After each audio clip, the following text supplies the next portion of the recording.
నాగర్ కర్నూలు జిల్లా పెంటవెల్లి మల్లేశ్వరం గ్రామంలోని కృష్ణానది తీరంలో అడవి ఆవాల మొక్కలు అందరినీ ఆకట్టుకుంటున్నాయి. సంగమేశ్వర ఆలయానికి వచ్చిన భక్తులు మొక్కల పుష్పాలను చూసేందుకు ఇంట్రెస్ట్ చూపిస్తున్నారు.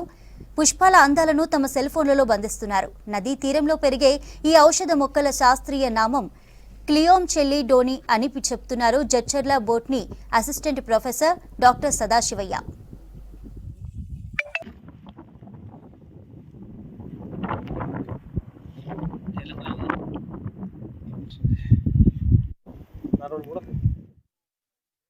పరివాహక ప్రాంతమైన మల్లేశ్వరంలో ఇది కియోమియా చెల్లిడోన్ అనే మొక్కలను ఈ మధ్యకాలంలో పరిశోధకులు వచ్చి చూడడం జరిగింది. దాన్ని మా ఊర్లో ఈ అడవి ఆవాలు అనే మొక్కలుగా పిలిచేవారు. కానీ ఇది ఎంతో ఔషధ గుణాలు కలిగిన మొక్క అని ఈ మధ్యకాలంలో వాళ్ళు పరిశోధకులు చెప్పడం వల్ల అయితే ఇది ఎంతకంటే ముందు మా ఊరు చాలా పర్యాటక కేంద్రంగా ఉండేది. గతంలో 40-50 సంవత్సరాల క్రితం కృష్ణానది మునగక ముందు మా ఊర్లో టెంపుళ్ళు ఉండేటివి. ఈ మధ్యకాలంలో ఆ పురాతన కాలంలో ఉన్న టెంపుల్ని అగస్తేశ్వర లింగస్వామి అని మధ్యకాలంలో మేము మా ఊరు అందరూ కలిసి తీయడం జరిగింది.